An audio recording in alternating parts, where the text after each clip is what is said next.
So just a quick things before we get started, everybody. We'll do a Q&A at the end, so please hold your questions till the very end.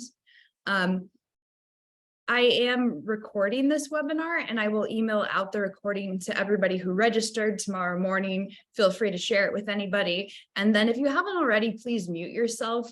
We have about 90 people in here, so it can get kind of loud if we have any background noise. All right. And then first off, who are we? Why are we giving this webinar? Backlog is my little company, and we're an archival consulting firm, and we help smaller institutions bridge the digital divide, so helping bring collections online. We also do a lot of genealogy research, so we really specialize in helping people break through brick walls. So if you've done your whole tree, but you have one great aunt that you just can't find any information on, that's something that we can help you out with. We also do personal archives, institutional archives. We work with a lot of historical societies.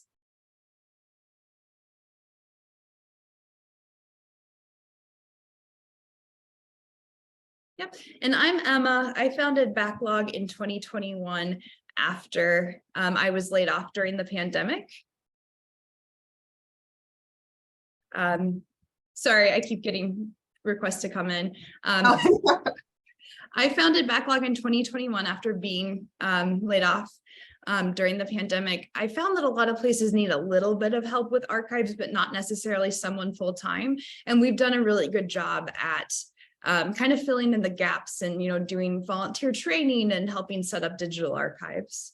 And then this is Jenna, who's going to actually present today. Hi, so I'm Jenna. I'm an archivist in New England. I spent a long time as a university archivist, and I've just made the switch to museum archives. And I've had my fair share of working with things that I can't read. And I'm also really interested in calligraphy. So I'm hoping to bring my wisdom / mistakes to all of you today. Okay, and I'll hand it over to you. Great, thank you. So just the scope of what we're going to talk about today is limited mostly to my experience and the types of materials that I have worked with, and I want to stay in my lane. So we're going to be talking about Europe and the Americas. I do not have any background in calligraphy and other types of scripts like Arabic or Cyrillic or Chinese or other Asian languages. I'm going to be talking about roughly like post-Roman Empire to mid-20th century. We're going to try to scoop through several thousand years as quickly as possible. And we're going to be looking at Romance languages / Germanic languages and Latin script.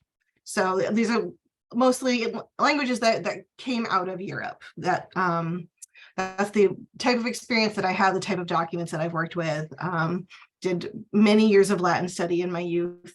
And a lot of what we might call the Western tradition comes out of the legacy of ancient Rome. And you'll actually see a lot of the history of writing comes out of that same legacy.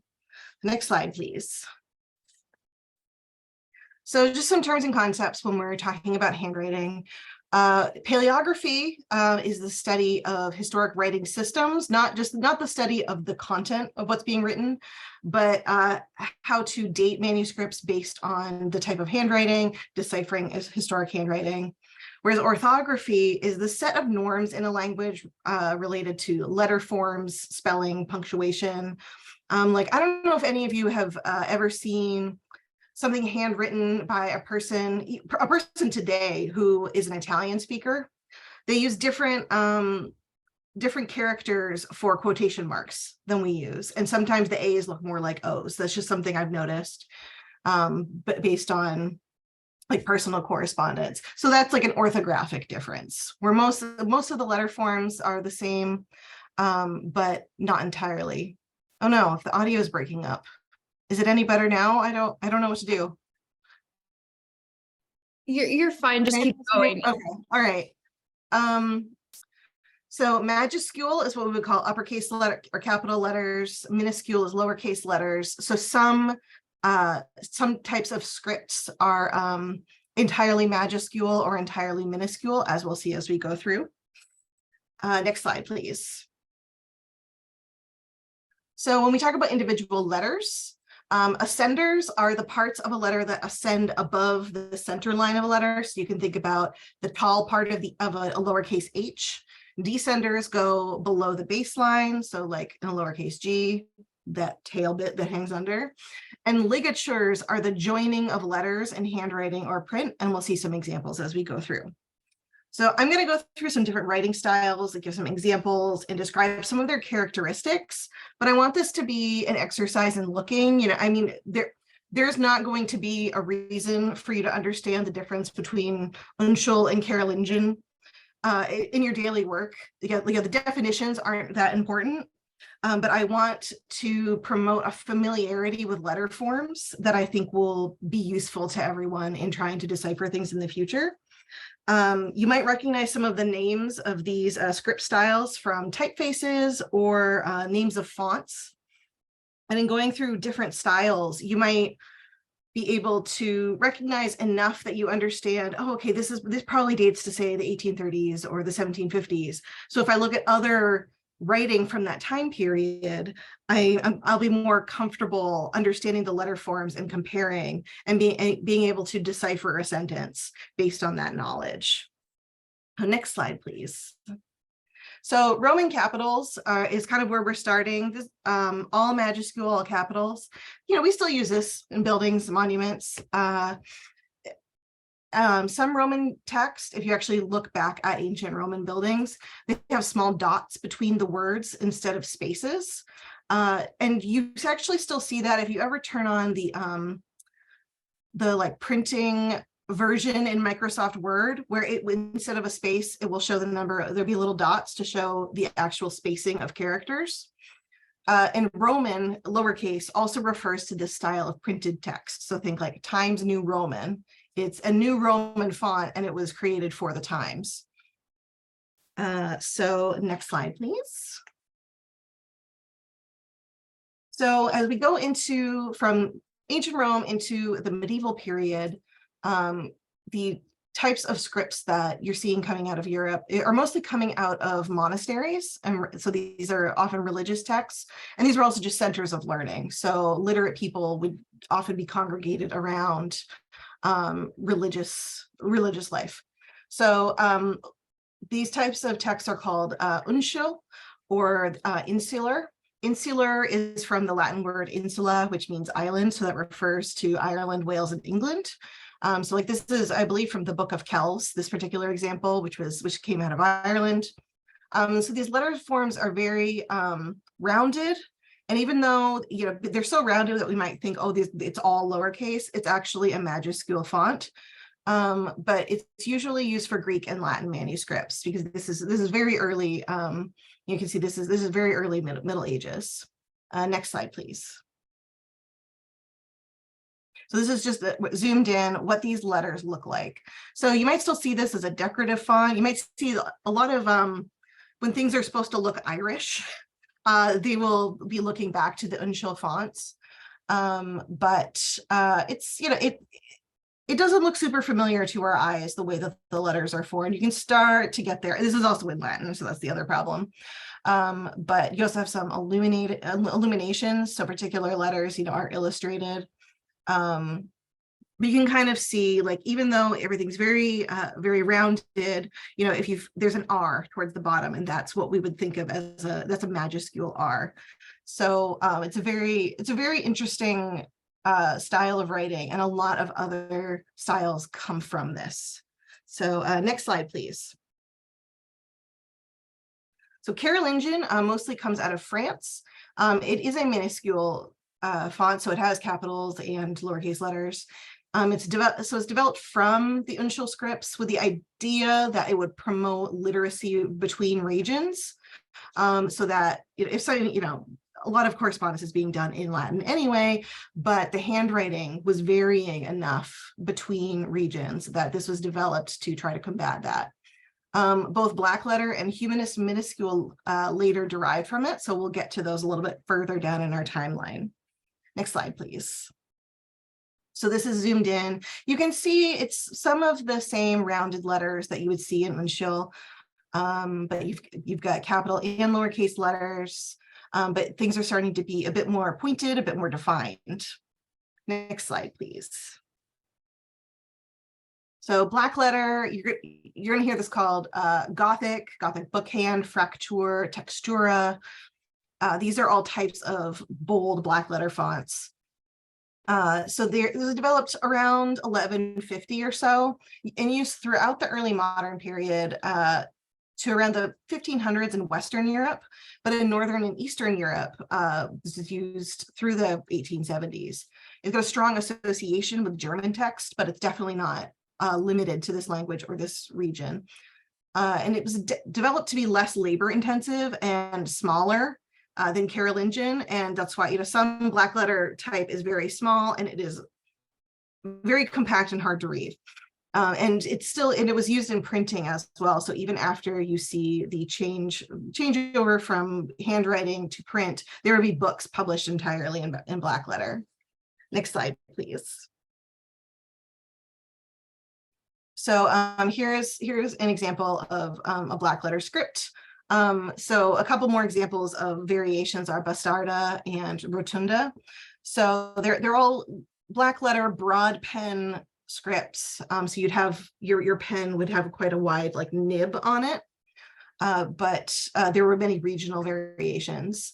And it actually fell out of use during the Third Reich in Germany because it was considered a Jewish influenced script. So even the history of handwriting as a form of expression is touched by human rights. The next slide, please. So things are starting to get a little bit more readable to our eyes. Around the early 1400s in Italy, you start to see the humanist minuscule. So it's supposed to be more readable and less cramped and less ornate than black letter. So yeah, the letters actually have enough space to breathe. It influenced modernist typefaces in the 1920s, as well as the Roman lowercase typefaces that you see in printing in the early 20th century. Next slide, please. So we can see it in some ways, it almost looks to us like a little bit like type, it doesn't look like cursive. And you will see a lot of examples, which we will get to later, talking about later, of the long S. So where you see the big blue square with the gold M, it says miserere in Latin, and but it looks like an F. That's the long S. So it's an antiquated letter form of the letter S that I'm sure has bothered many of us in trying to read older writing. Next slide, please. So secretary hand is one that I particularly, these next two I really struggle with. It was developed in England, was used for official documents. You wouldn't necessarily see correspondence looking like this, but you would see materials written in English, German, Gallic, and Welsh. Was developed to be easier to read than medieval styles, but became much less common with the development of the italic styles, which we're going to see a little later. And this is actually, can you next slide, please? We'll zoom in on this. This is actually William Shakespeare's will, which is written in secretary hand, probably by a clerk. So it's tough to read. So these letter forms have really big flourishes. They get bigger. So this is a form of rather official writing, but you're also seeing this is a style of writing coming out of government rather than coming out of the church. Next slide, please. This guy's even worse. Court hand, also related to the law courts and government, is an English style only, or at least as far as I have seen. It's very upright, it's very cramped, and there are huge flourishes on the ascenders and the descenders. So this would be used for legal documents, but it was so illegible to people who were outside the legal court system that I may actually have a typo, but the Proceedings in Courts of Justice Act of 1730 banned use of this in 1731. They're like, we're not going to use this for our legal documents anymore. So if you are looking at Official documents say related to births or marriages or wills. Unfortunately, if you're looking in England in this time period, you might see some of this going on, and I am sorry. Next slide, please. So this is just the alphabet written out. And you can see these are, you know, if you look hard enough, the letters start to become recognizable to our eyes. But there are huge flourishes. It's both geometric and very curved. I mean, some of the letters look backwards to me. So really, a lot of care in trying to decipher each letter, and perhaps looking at something like this where you can see the whole alphabet written out would help you decipher what the document says. Next slide, please. So I think once again in Italy, the more legible fonts are coming out. So italic or cancelleresca corsiva, which is also where we're going to get the word cursive, was developed in around the 1500s, and actually came from the Carolingian minuscule. So it's a little bit of a different. It didn't come from the fonts that we were just talking about. Cursivus is Latin for running. So cancelleresca is also called chancery cursive, which is different from this other style called chancery that was used for recording business transactions, and is a lot closer to black letter. So that's another, you might also hear chancery talked about as a font or as a writing style. So italic is used for decorative calligraphy as well as everyday writing, and a particular aspect of it is that the pen is held slanted at a 45-degree angle. Next slide, please. And so it was used in printing as well as handwriting. So this is a printed typeface circa 1527. This is written in Latin. You can see some long S's. But it's a mixture of the italic leaning typeface as well as some upright capital characters. Next slide, please. So we're going to take a brief break before we start talking about modern cursive. So for most of human history, if we're doing writing, we're using some sort of pointed pen and dipping it in ink, getting ink from somewhere. So on the left this is just a quill pen. I think this image is from the Rijksmuseum. So it's a quill with the feathery bit stripped off. And a dip pen, which is the central image. It's the same technology, basically. It's just a nicer pen. It's actually made out of metal with a nice grip. You're just going to be dipping that pen every so often into a reservoir of ink. And so it's important to think about, well, how does that change the way that a person writes? Every couple of words or every couple of letters, they're going to be dunking that pen. So there's always going to be more ink on the pen at the beginning of that process. When you get into the Victorian period and you get fountain pens, the handwriting might look roughly the same because the pen nibs are going to be shaped about the same, but you actually have a reservoir of ink inside the pen. So I think that's all I'm going to say about that, actually. So next slide, please. So as I would keep saying the word nib. Any quill pen, dip pen, whatever, for, again, most of human writing is going to have some sort of pointed nib. As you see on the left, you can kind of see there's a horizontal line down the center of the point into the middle of the nib. And that is actually usually a split, and that helps hold the ink. With a dip pen, you can actually often change out the nibs to get a wider one or a narrow one. This is a pointed pen, but they can get quite broad for things like black letter. So those we call like a broad pen, or versus like a brush or other type of nib. And so when we get to ballpoint pens, much more familiar to us, the style of the nib is completely different. It's rounded, sort of spherical. The reservoir of ink is inside the pen, but it really changes the way letters are formed because you don't have that nib that is straight lines working at angles. Next slide, please. So what we think of as cursive originates in the 1700s, 1800s.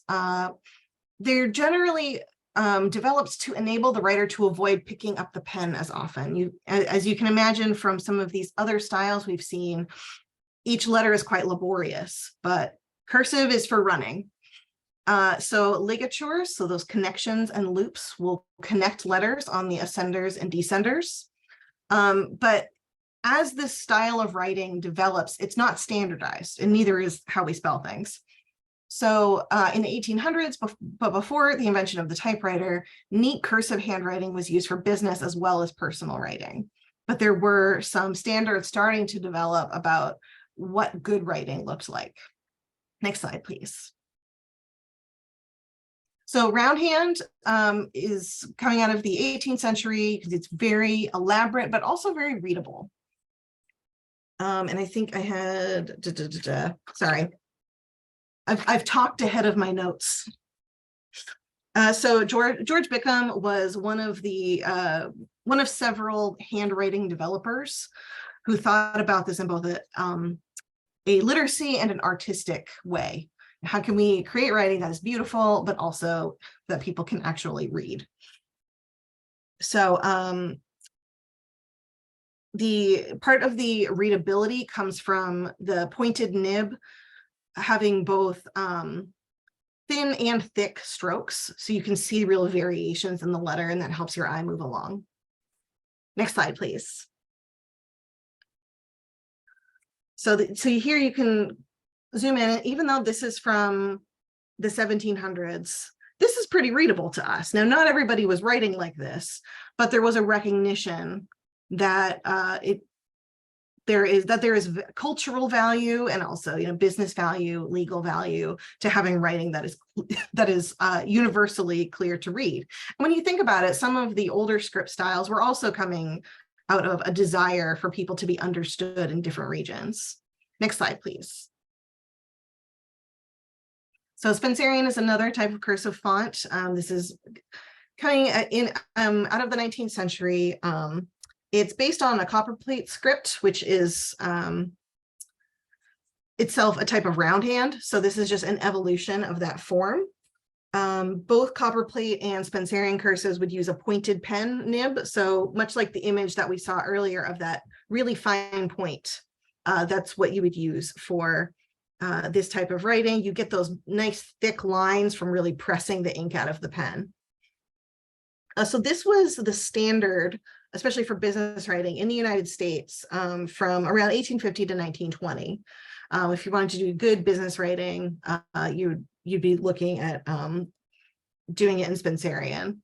And these particular examples are a bit more elaborate than what a full document would look like. Next slide, please. So this is just zoomed in. You can see that a lot of these are people's names. So these are examples of how you would actually, how you would develop your own signature using this method. Next slide, please. So the Palmer method, which you might recognize from people in your family who learned handwriting in school many decades ago, starts to be developed in the 1880s and into the 1890s when the Palmer business method of business writing was published. So it was developed out of a desire to facilitate translation to and from Morse code. That's just very, very smooth and very quick.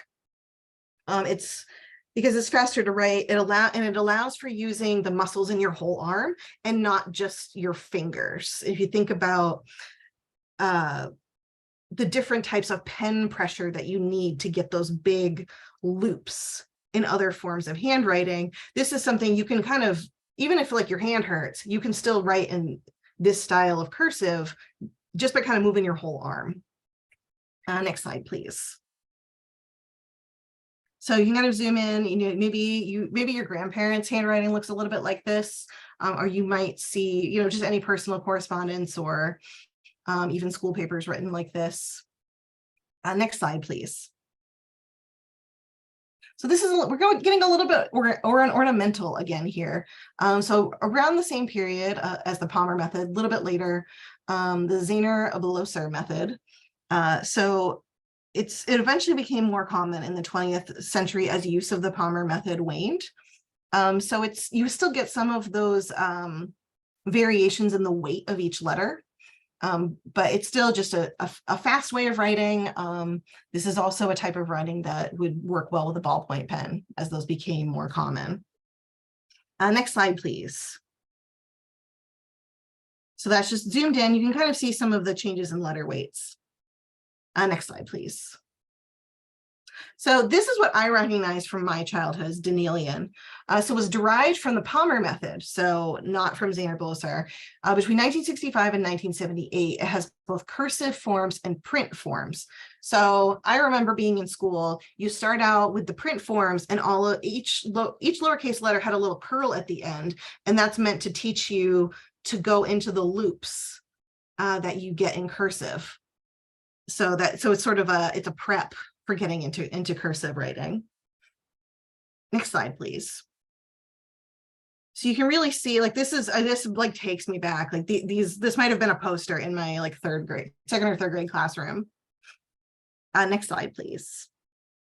So that's a very quick history of ways people have written in the past. So regardless of writing style or whether it's print or handwriting, there are going to be some challenges that you're going to come across in any of the research that you're doing with primary sources. One of them is non-standard spelling. So like you can see in the image on the left, the second word I believe is love, but it's with a U, because in Latin, like U and V were kind of interchangeable. So you'll see both in print and in handwriting, even people's names don't necessarily have a standardized spelling until you get well into the 1800s. So I was working with documents from the 1700s at my last job. We were transcribing probate records, so people's wills and things like that.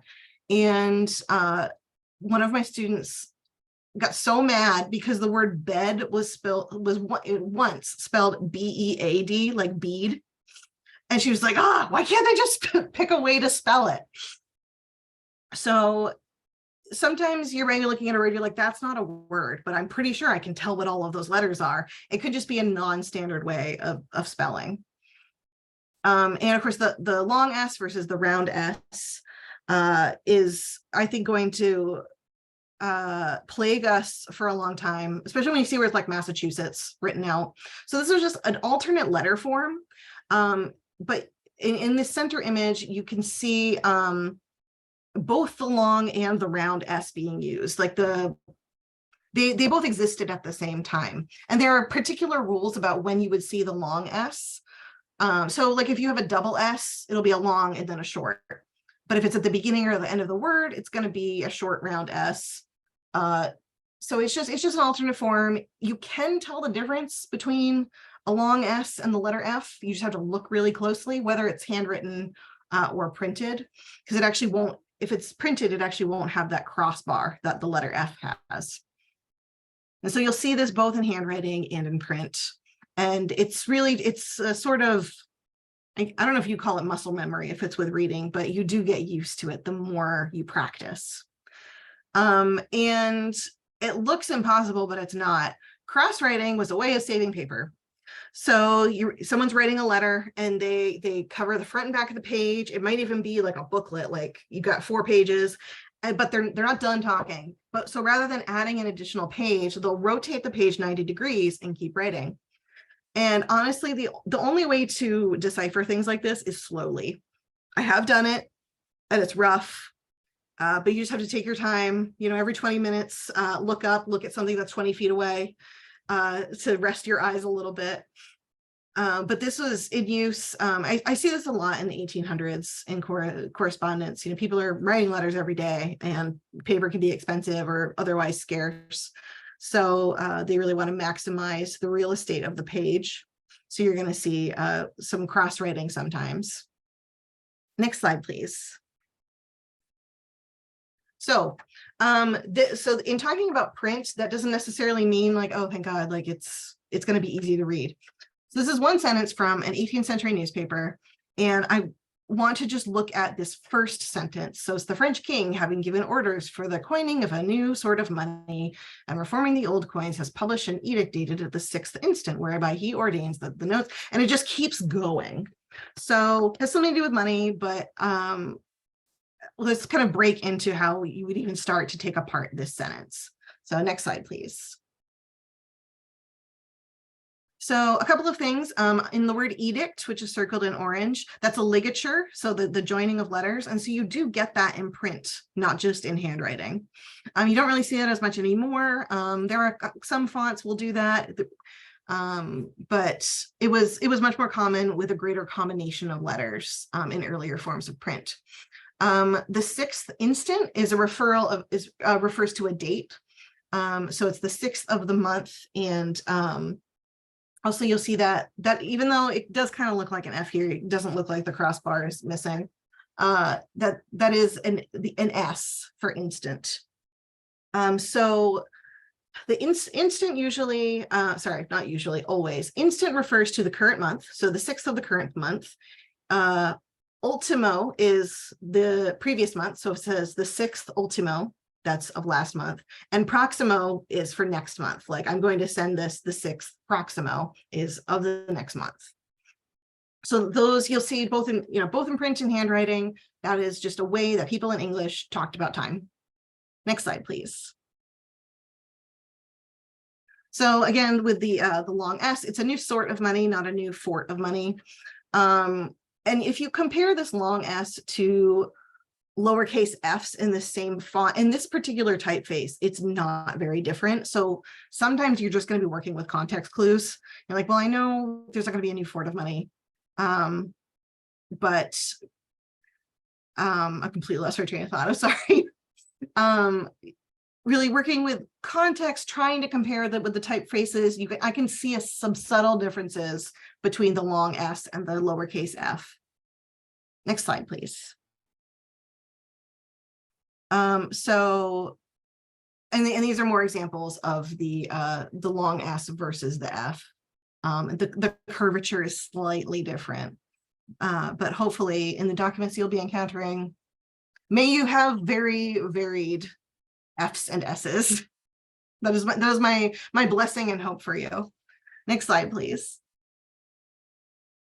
So I always say either find the verb and find the end of the sentence. So the whole sentence comes down to the very end of this image. So it's many lines. This is all one sentence with many clauses. So find the end of the sentence and find the verb, and the verb will help you figure out what's going on, what actions are taking place. Because I feel like we tend to see much more succinct writing in modern times. Throughout the 20th century, business writing becomes a lot more common, and everyone's more busy. So these really long, complex, with lots of dependent clauses, sentences are just less common. So we see them, we're like, oh my God, what's going on in the sentence? So find the verb, find the end of the sentence, see if you can figure out what's going on. Find the, it's like mapping sentences. If you ever had to do that in middle school or high school, try to, don't actually do that, but figure out what, who's doing the action, what is the action, what are the consequences of that action. You're going to have to take the sentence apart sometimes. Next slide, please. So, as I mentioned, the instant, ultimo, proximo. So if you've got text in front of you that seems really unfamiliar, is really unfamiliar, and you're kind of at a loss, look for similar letters, particularly if you have a certain word and you're like, there's just a couple letters that I'm not getting. Look for words that are clear and say, okay, this is how this person made an A. This is how this person made an F. Maybe their V's and W's are really loose. So if something doesn't look right, like, is it a V, is it a W, who knows? Try on a separate sheet of paper with a pencil, without looking at it, like in your own handwriting, try to trace what you're seeing for loops. So not on top of the primary source document, but separately. And see, like, if just with your own muscles and your own handwriting, does the word suddenly become a bit more legible? So and you're perhaps, just using a pencil, so it's not gonna, you're not gonna have messy ink. So the letters might become a little bit more clear, or you might start to think, okay, this is probably how this person was making this letter. And anytime you see a really elaborate letter, think about the way that their pen might have moved in order to make that letter. And you start to get a sense of the rhythm of each letter and each word. Read aloud and look for context clues. Because sometimes you're like, I don't know what that word is, but this type of word seems like it would fit. And then maybe you think, oh, well, is this a weird spelling of some other word? Okay. And then you start to kind of put the sentence together. And sometimes you're not going to know exactly what a word is, but you can get a sense of what the document is and what the general meaning is. And that might be enough. Like I said, find the verbs. And a trick, if you want to get a sense of what a pen nib would write like, but you don't have, a broad pen, you can always take two pencils, and hopefully you can see this, and hold them together and form the letters with both pencils in your hand, because it's two lines. So you're kind of getting that there's the space between them would be a broad stroke pen. So if I was making an A, like the pencils are going to be moving at slightly different angles. And so it does kind of mimic the effect of a broad nibbed pen. So obviously, you're doing all of this separately on a different sheet of paper, not trying to trace over your primary source materials, though if you wanted to, scan or copy them and then write on those. But yeah, I definitely don't recommend putting a sheet of paper on top and trying to trace it. Absolutely not. Next slide, please. So I think at this particular stage in our history and our history practice, I think there can be a bit of hand wringing that, oh, kids aren't learning cursive anymore. They're not going to be able to read it. What are we going to do? But I mean, I think as we've just seen, people have been changing their handwriting styles for thousands of years, and going back and learning how to read handwriting that's not really as much in use anymore is a skill that can be learned. So it's okay. We're going to be fine. And we are presenting plenty of new problems for future historians anyway. So we're not making things any easier, and that's okay too. So one of the tough things that we are putting out into the world is thermal paper. If you remember old copy machines and fax machines, and still some receipt printing. It's this thermal paper and it fades. So I think we have a picture a little later. Ink corrosion, some inks are acidic, especially, and I think I just saw something in the chat about iron gall ink. Sometimes the ink is so corrosive it will actually wear through the paper. We have less standardization of handwriting now. Changes in shorthands. I didn't even talk about shorthand in this, but secretaries were taught how to quickly take notes in these sort of gestures that meant letters. And so that all changes, and the way that we the way that we choose to abbreviate things changes. And next slide, please. And the other, so this is my example of thermal paper. This is actually something I found at work. This once had fully was covered in text. So there apparently are technologies being developed that can still read where text was and turn it into an actual document again. One of the conservator at work saw something about it at a conference recently. So I hope that becomes very commonplace and starts to work really well. Next slide, please.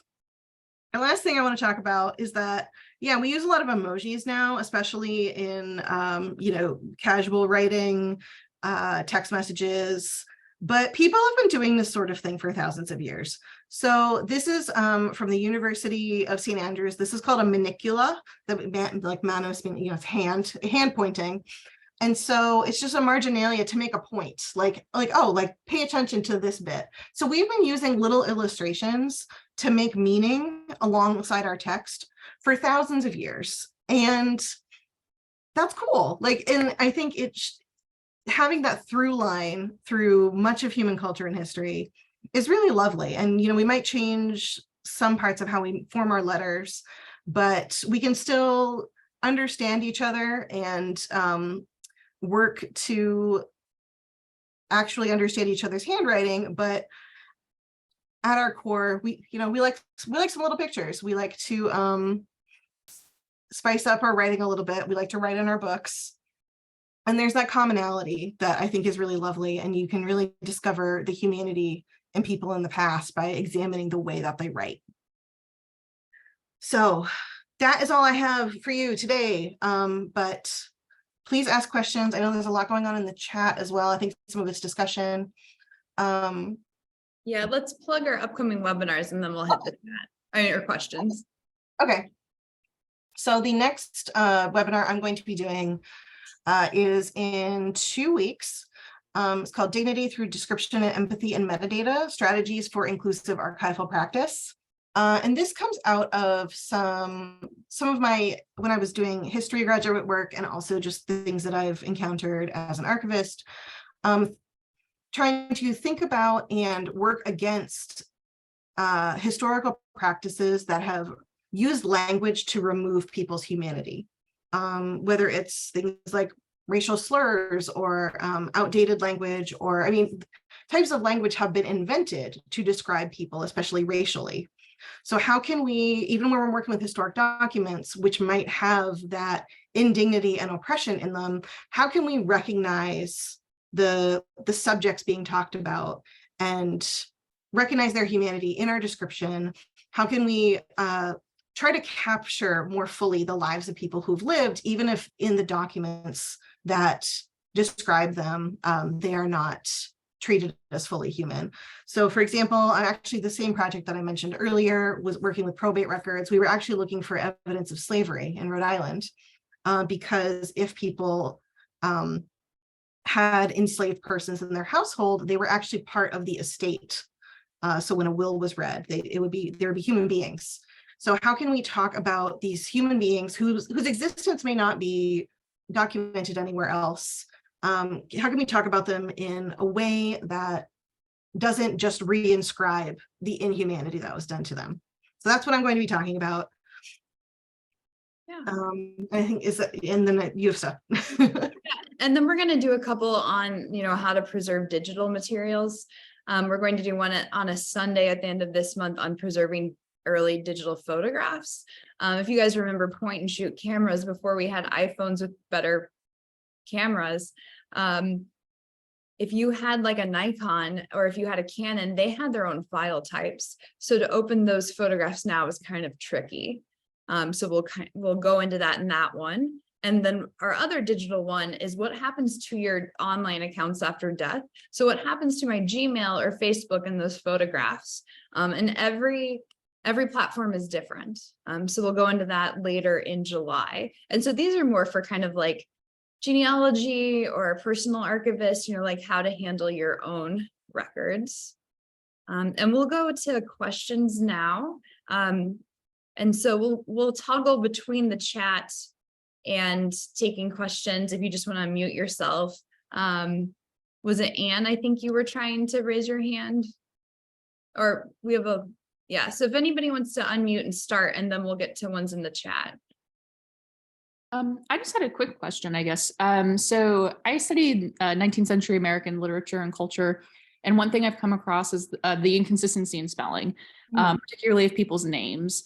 And so someone's gravestone might say, Catherine with an E, but they might be referred to as Catherine with an A in a number of other contexts. So when I refer to them, I feel really split on how I should spell their name. Because there are no birth records really in the 19th century. So there's not really death certificates either. So I just kind of have to go with what's on the gravestone. So I was wondering what sort of insight you would have on something like that. Yeah. I actually ran into this recently. I'm working on an article where someone's name was Jane Francis, sometimes with an ES and sometimes with an IS. She's a nun. And it's almost interchangeable. I mean, and I would say if there's a clear preference in various pieces of text referring to this person, go with the most common, or footnote it, or even in brackets, say like also spelled Catherine with an A.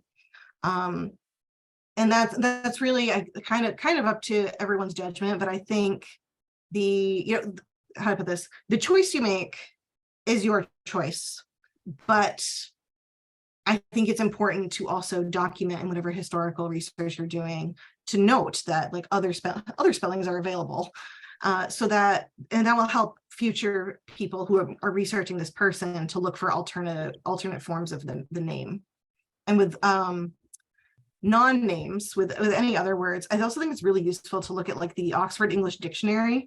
If you either have online access to it, or if you're in a library that still has the giant volumes, because along with the definitions of words, there's often a usage history, and alternate spellings are also made available.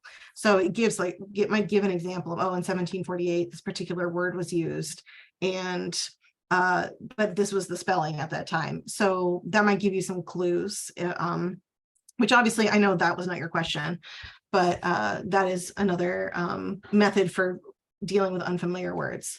But yeah, with names, I think you always have to make a decision, but I think the decision itself is less important than just documenting that you've made the decision, if that makes sense. Oh yeah, and then there's also some advice in the chat. You can always put alternate spellings in parentheses. I think we had a question from Lawrence. Had his hand raised for a minute. Oh, that was me. I just Okay. asked my question, but thank you. Okay. I'm just scrolling through the chat. Sorry,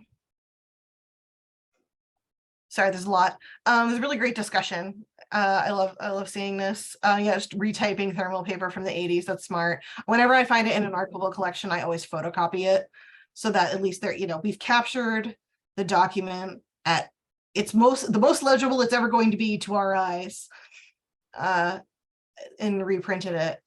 Is there a difference phonetically between a long S and a short S? I don't think so. It's really, there are definite rules, and I almost made a slide of all the rules, but there are a lot of them. It really has to do with the position of the character within the word. But the pronunciation I don't believe is any different, but I certainly could be corrected. What should the key be when you can't read the letters in a transcription? Anytime you're adding something to a transcription, use the square brackets. And if you're not sure of a letter, question marks are good. If you're doing a transcription and you know what the word is, but it's spelled totally differently, you might end up putting the whole word in brackets. You might have part of a word and then in brackets, and then a certain number of characters and a question mark. I definitely recommend coming up with a sort of house style for how you in your particular archive want to deal with that. But I've always told my students, brackets tell a reader that you've added something, that there's intermediation, that you are an intermediary with this document. So that would be my advice. I started to hear a voice. Sorry, that was me. I'm Aaron, and I do a lot of trying to find my family in the records, and I do a lot of the online stuff, and I see a lot of documents that are really faded. Mm-hmm. Is there a strategy of trying to sometimes I will save it and try to mess with the scale, or is there another strategy for that? That's usually what I would do. Are you usually looking through Ancestry, or is this directly at a particular archive or library online? Well, I try to use all the free ones I can, but the Tennessee, I'm in Tennessee, and we have a really nice digital collection access. So it just, some of them depends. And that's another thing, I noticed on Ancestry in some of those places, they have that, I don't know if it's AI or what, where it will spell something as it sees it. Right. And that really throws me off sometimes, because then I'll open it up and I'll definitely see something different. And then I'm like, or I will go back to what it says, but I'm thinking there's no way it can be that word. And then that really throws me off too. A lot of the things that are digitized in Ancestry are digitized from microfilm. So that it's already, so it's now 2 generations removed from the original document. If you are able to contact the if you really can't read something that's really faded, contacting the original repository is one solution, seeing if you can get a clearer image or if you can actually go see it. You see if they're amenable to that. You know, everywhere is staffed differently. I usually would also, yeah, if I can't read something, really try to play with the contrast in Photoshop or something. And sometimes with ancestry documents or things that have been transcribed automatically, I think sometimes it's done with some sort of automatic process, but actually a lot, ancestry and a lot of other like heritage sites like that actually use prison labor. They actually, there's an article a few years ago, they're actually the people that they hire are people in prison who are transcribing all these documents. So there's plenty of room for human error. I always think like we need to get all of those people to like come work in archives now. So and then there's actually a related question: is there OCR, optical character recognition sites or software for older print? Not that I know of. I mean, the Adobe Acrobat, which we use for reading PDFs, does an okay job, and you also can edit the OCR if it misrecognizes a character. I haven't found anything that has been very satisfying. Usually I would try saving it as a PDF and see what happens. I mean, the technology is getting better through programs like Photoshop, but I haven't found any alternatives. And of course, I guess the other piece of advice that I failed to mention is crowdsource it. I love posting just a picture on Twitter, like, what does this say? And sometimes you also learn something like, oh, this is a word that we don't use anymore that referred to some specific thing in history, like a particular object or a particular way of talking about like a particular culture. So like, for example, one thing I found was someone was described as a Gael, like Gael, but it looked not like that, which just meant that they were from Scotland. And I wasn't expecting to see that word like in Rhode Island in the 1700s. So always, people, the smartest person in the room is the room. So always ask other people too. I'm just scrolling. Oh yeah, the Francis thing. Yeah, it was because the person was a nun, sometimes someone might be Sister Michael, so that's what we were seeing. But I've also seen some wild spellings of names. People just went nuts, and it's got, I mean, sometimes you might look around at kids these days and be like, what is that name? People have been giving their kids wild names forever. You go through old censuses. So always having issues with nicknames: Eliza, Elizabeth, Mary, Polly. How that ever gets to be a nickname for Mary is beyond me. Yeah, I mean, I think I had a great grandmother named Anna, and her nickname was Daisy. So yeah, definitely, like, especially if you're doing genealogy, keep track of other things that people might be known by, or if like there's 4 people with the same name in a family, they might all have weird nicknames. So definitely keep track. Any good resources you would recommend to learn more? Look at books on calligraphy, or in some of these primary sources on how to do business writing in the 1890s. Because that really gives a lot of insight into the different letter forms. Is there an app or website to help us when stuck transcribing? I have not found one. It's almost something that I mean, maybe AI will help us. I kind of doubt it. I think this is a uniquely human problem. But there is, okay. Transcribus is doing work with OCR, old fonts and writings. That's awesome. VividPix Restore is good for enhancing images of documents. Great. See, smartest person in the room is the room. Crowdsourcing to Reddit. Yes. Oh yeah. And some of these nicknames are great. Like Fosse for Florence, Melbourne for Phil. These are amazing. So I don't think I've missed any questions in the chat. But keep talking at me. Yeah, any final questions? I guess another thing is, sorry, particularly when I've been looking at like spellings and things, I have been recently looking at the name Amanda, but I find it sometimes where it looks like it has an L, like ALM. And so those kinds of things really kind of throw me off. And then I don't know, the other kind of fascinating thing I was going to say is I have a book from 1901, and it's blue, but it's BLVE. Mhm. Yeah, and so that's coming from Latin. So U and V were interchangeable because in the classical Latin, a V is actually pronounced as a W, like a W. So you would say like vita instead of VITA. The word for life is vita. As Catholicism started using Latin, we get to more with what they call the ecclesiastical pronunciation. But anyway, so when people are I think particularly, I think this was kind of a Victorian thing too. You would see font styles harken back to those Roman capitals. And so the U and the V would be interchangeable. And the Almanda thing is really interesting because perhaps this is some, the person writing it has never seen the word written out before. I mean, and Alma is also a name.